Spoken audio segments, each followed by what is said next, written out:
के छ दाजुभाइहरू, के तपाईँ पनि यसै गरी फस्नु भएको त छैन कतै होइन?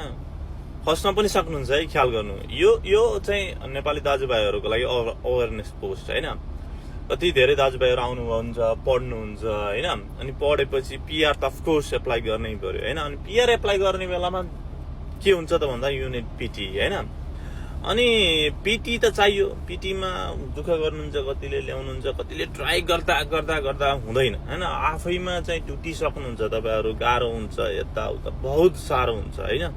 अनि त्यसपछि चाहिँ कहिले काहीँ यसो फेसबुकतिर टिकटकतिर देख्दाखेरि चाहिँ नो पिटी टेस्ट होइन, गेट यो डिजायर स्कोर यताउता भनेर देख्नुहुन्छ होइन। कहिले काहीँ खासै त जानुहुन्न तपाईँहरू, कहिले पनि विश्वास त गर्नुहुन्न। तर जब मान्छेलाई भित्रैबाट पीडा परेको हुन्छ, के थाहा हुन्छ कि बरु भन्ने हुन्छ क्या, त्यसमा तपाईँ त्यसरी कसरी हुँदो रहेछ भनेर चाहिँ होइन बुझ्नुहुन्छ। किनकि तपाईँले कोर्स हो कि तिनीहरूसँग केही टिप्स ट्रिक्स छ कि भनेर चाहिँ एकचोटि बुझ्नुहुन्छ तपाईँले। अनि बुझ्दाखेरि तिनीहरूले चाहिँ के भन्छ भन्दाखेरि हामीसँग चाहिँ पिटीको पुरै एक्सेस छ होइन। अनि तपाईँले $1500-2000 यति दिनुपर्छ, अनि हामीले चाहिँ तपाईँको डिजायर स्कोर चाहिँ अपडेट गरिदिन्छौँ सिस्टममा, हामीसँग लिङ्क छ भनेर भन्छ होइन। पहिला त मान्नुहुन्न तर दिमागले, तर के गर्नु, पापी मन होइन। सबै टेन्सनको बिचमा तपाईँहरूको पनि गल्ती होइन, तपाईँ अन्जानमा फस्नुहुन्छ क्या त्यहाँ होइन। अनि तपाईँहरूले चाहिँ एकचोटि ट्राई गरी हेर्छु, यत्रो 10चोटि 12चोटि पिटी दिइसकेँ, आएन अझै होइन। के गर्नु, विकल्प रहेन होइन। एकदमै टेन्सन भइसक्यो, स्ट्रेस आउटमा मान्छेले दिमागले सही तरिकाले काम त गर्दैन। त्यसपछि तपाईँले तिनीहरूसँग ओके हुन्छ र कसरी यो गर्ने भनेर तिनीहरूले पहिला सुरुमा $500-1000 चाहिँ डिपोजिट हाल्दै होइन। अनि अरू काम चाहिँ अरू पैसा चाहिँ काम भएपछि गर्छ। अनि तपाईँको पिटी एकाउन्ट पनि युजर आइडी पासवर्ड दे भनेर भन्छ होइन। अनि तपाईँलाई पिटीको बुक पनि गराउँछ होइन, अथवा समथिङ त्यस्तै गराउँछ होइन। अनि तिनीहरूले चाहिँ एउटा फेक पिटीको चाहिँ टेस्टको रिजल्ट चाहिँ तपाईँको त्यसपछि पिटीको टेस्ट बुक गरेर अनि तपाईँहरूलाई पठाउँछ होइन, पठाउँछ। अनि त्यसपछि पठाएपछि चाहिँ अनि के भन्छ, तेरो टेस्टको रिजल्ट यो हो।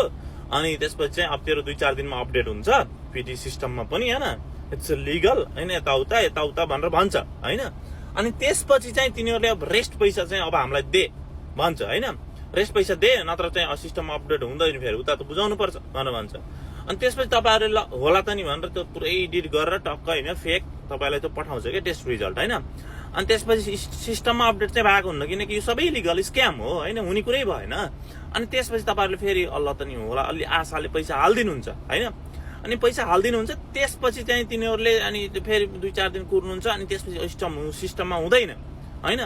अनि त्यसपछि तपाईँले त अब मेरो पैसा त भएन भनेर भन्नुहुन्छ नि होइन। अनि and then the real game begins के, त्यहाँबाट बल्ल असली गेम सुरु हुन्छ क्या। अनि दे स्टार्ट ब्ल्याकमेलिङ यु क्या, अरू पैसा हाल्दै, नत्र चाहिँ इमिग्रेसनमा भनिदिन्छु तेरो अहिले you are doing such things होइन, you are doing some fraud होइन, you are trying to do fraud यताउता, where they are the fraudsters होइन। अनि they are still blackmailing you क्या होइन। तपाईँलाई त्यो कुरामा तपाईँलाई डर छ, भिजाको यता पिआर आउला भनेको तल भिजै क्यान्सल हुन्छ कि टेम्पोररी भिजामा यताउता भन्नुहुन्छ। तिनीहरूले यस्तो फ्रेम गर्छ कि they try to blackmail you and get more money out of it होइन। लास्टमा यु इन्ड अफ क्राइङ के होइन।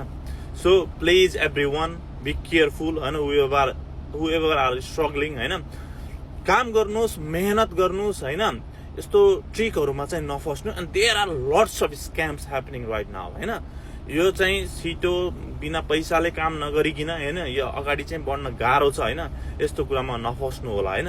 र अरूलाई पनि जनचेतना, कसैले केही गर्दैछ भने जनचेतनामा गराउनु होला होइन।